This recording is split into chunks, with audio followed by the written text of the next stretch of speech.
Et salut encore une fois. Salut. On se retrouve aujourd'hui pour faire une nouvelle vidéo où là on va parler notamment des emplacements à éviter.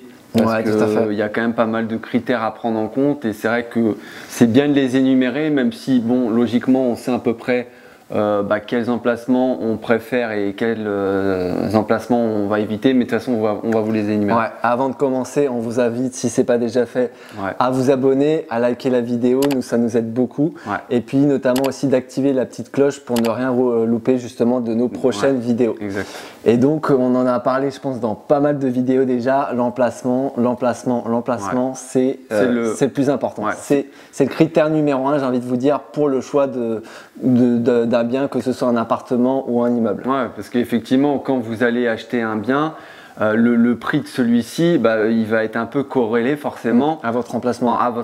Bon, certes de la ville en elle-même, effectivement, et surtout notamment même du quartier ou de la rue. Oui, et notamment, après plus effectivement la ville est importante et grande, et plus cela va influencer le prix par rapport effectivement au quartier, à l'emplacement, si c'est en face d'un monument, si vous avez vu sur une rivière, etc. Vous êtes près d'un parc, enfin ça peut être tout et n'importe quoi. Exactement. Donc vous voyez très bien que dans les grandes villes, l'emplacement est d'autant plus important. Même dans les petites villes, ça reste quand même important. Vous avez une variation qui peut être même de 10, 20, voire même 30%. Donc c'est quand même, comme vous le savez, le facteur numéro 1 à prendre en compte.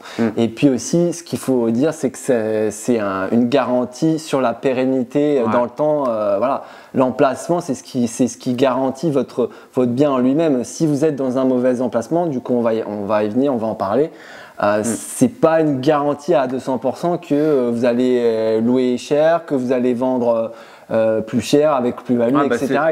C'est surtout, je pense, par rapport à ça, effectivement, si votre bien est plus ou moins, on va dire, liquide, c'est-à-dire qu'à la revente, tout à fait. Si vous êtes dans un emplacement vraiment numéro 1, vous êtes sûr, combien même vous avez un prix élevé, vous allez être sûr de pouvoir le revendre rapidement. Après, bon, j'ai envie de vous dire, généralement, même si c'est un plus ou moins mauvais emplacement, si c'est dans des très très grosses villes, bon, ça va quand même se vendre rapidement, mais je veux dire, c'est l'un des critères numéro 1 surtout pour pouvoir que ce soit à l'achat et surtout on va dire à la revente. On va prendre un exemple concret. Prenez une maison dans la même ville, vous prenez un quartier très réputé et un autre quartier qui est près d'une zone, je sais pas, HLM, etc. C'est exactement la même maison, mais ça ne sera pas le même prix parce qu'il n'est pas dans le même quartier, dans le même secteur, tout simplement. Exactement. Donc de toute façon, vous savez très bien que l'emplacement, c'est un élément important, primordial. Ouais, je pense que maintenant on va énumérer forcément les secteurs, un peu les endroits à éviter. Et vous allez voir qu'en fait c'est un peu logique et on pourra notamment dire pourquoi forcément, parce que le locataire va rechercher certains points. Et de toute façon, on va les énumérer. Donc, tout ce qui va être forcément en hypercentre, généralement, vos biens vont être surévalués avec énormément de passages et notamment beaucoup de nuisances sonores. Surtout si, admettons, par exemple, vous n'avez pas du double vitrage, ça peut être vraiment un élément super bloquant. Combien même vous avez la proximité des commerces, de la gare, etc. Ça peut être quand même un point super négatif. Et c'est surtout que les prix sont surévalués par rapport au reste des appartements dans la même ville. Donc c'est surcoté, quoi. C'est pas forcément le meilleur choix, on va dire. C'est quand même un très bon choix si vous pouvez. Pour trouver de la rentabilité. On est d'accord. Faut parler, si votre but c'est vous êtes père de famille et vous voulez avoir une bonne RP, c'est votre choix. Mais pour trouver de la rentabilité, on est d'accord. Je pense qu'il faut éviter de trouver un bien en hypercentre. Exactement. Logique. Tout ce qui va être notamment en face des gares, des trains, des TGV, des aéroports, notamment peut-être également des autoroutes, tous les réseaux. Tout ce qui va avoir une nuisance sonore, forcément, et du passage, ça va être contraignant parce qu'il faut vous mettre à un moment donné à la place du locataire. Si vous avez du bruit toutes les 5 minutes, à un moment donné, c'est pas vivable. C'est clair. Autre emplacement à éviter, c'est tout ce qui est près des bars et boîtes de nuit. Encore une fois, il y a beaucoup de nuisances sonores, d'autant plus, j'ai envie de vous dire la nuit. Donc j'ai envie de vous dire, qui aimerait habiter près d'un bar et de boîte de nuit et vous avez du boucan à 3h du matin. À moins que vous soyez féru de sortir le soir. Si c'est pour un investissement locatif, je pense que c'est à éviter. Tout à fait. Donc vous avez notamment tout ce qui va être peu lumineux. On en a un d'ailleurs, un appartement, là, le grand F5, le salon, vous verriez, c'est assez peu lumineux étant donné qu'on a un mur à 2 mètres de la fenêtre.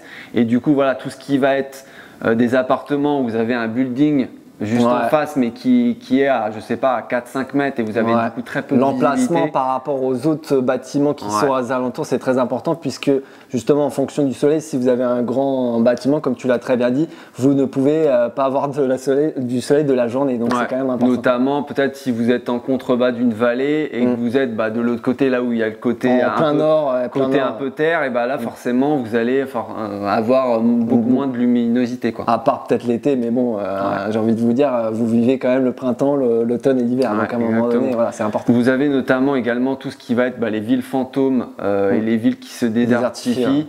Et forcément, peut-être, ça peut. Et en race campagne aussi, ça peut ne pas forcément être une bonne solution. Après, vous pouvez toujours avoir des locataires, mais c'est vrai qu'après, en termes de sécurité par rapport à votre projet en lui-même, c'est vrai que c'est pas non plus l'idéal, quoi, on va dire. Vous avez aussi les quartiers, les secteurs près des zones de logements sociaux. Voilà, c'est chaque ville, que ce soit Paris, Lyon ou même des petites villes, vous avez des secteurs avec des HLM. C'est malheureux, mais c'est comme ça. Ils ont même des quotas, je crois. Ils ont des quotas à respecter. Donc forcément, ils ont 1, 2, 3, plusieurs secteurs avec des logements sociaux. Et ça, comme vous le savez, c'est un secteur à éviter parce que forcément, les prix sont peu chers. Bon, vous avez un peu plus de cas sociaux, logiquement, c'est forcément. Et voilà, et forcément, vous, si vous achetez dans un secteur avec des HLM, forcément, votre prix à la revente, il va être réduit, combien même vous faites des travaux de qualité et que vous avez un bel appartement. Et c'est d'ailleurs l'erreur de pas mal d'investisseurs qui investissent dans des zones justement d'HLM. Pourquoi ? Parce que forcément, les prix sont peu chers. Derrière, ils font des travaux, ils mettent en colocation, mais ce qu'ils pensent pas, c'est dans le long terme. Et combien même ils ont un appartement de qualité, ils seront toujours dans un secteur logements sociaux. Et donc, sur le long terme, c'est pas très bien. Je pensais notamment, effectivement, vous pouvez dès le début savoir un peu, donc si vous avez votre ville et que justement lors de l'étude de cette ville-là, vous pouvez demander que ce soit aux agents IMO et puis notamment sur Internet. Vous avez dans chaque ville des quartiers. Vous avez un quartier social où vous avez tous les HM, tu l'as dit. Vous avez un quartier un peu bobo, un peu bourgeois. Généralement, c'est dans le centre-ville où vous avez un peu tous les petits commerces. Quartier résidentiel. Voilà, vous avez le quartier résidentiel où là, c'est des résidences. Je ne vais pas vous faire un dessin. Et vous avez un peu le quartier de jeunes actifs qui est généralement à côté des gares, du train, des bus, tout là où généralement toutes les lignes de transport se font. Et c'est bien de étudier ça en amont, comme ça vous savez. Et l'agent immobilier d'ailleurs, il peut même vous le dire, il peut vous dire, je sais que à tel endroit, vous allez louer à aucun problème. Si vous êtes dans ce coin-là, c'est un peu craignos. Je sais que beaucoup de personnes ne veulent pas loger dans ce quartier-là. N'hésitez pas à vous renseigner et à poser des questions notamment. Il y a un dernier emplacement qu'on a oublié de dire, c'est tout ce qui est zone à risque. Forcément, dans chaque ville, dans pas mal de villes, vous avez des zones à risque. Qu'est-ce qui est à risque ? Forcément, vous avez les séismes, vous avez les inondations, vous avez les zones de boue, vous avez même l'érosion du sol. Vous avez pas mal de risques à prendre en compte et forcément, c'est à éviter d'être dans ces zones-là, quoi. Même si c'est vrai qu'après, ça peut ne jamais arriver. Ouais, mais bon, à éviter.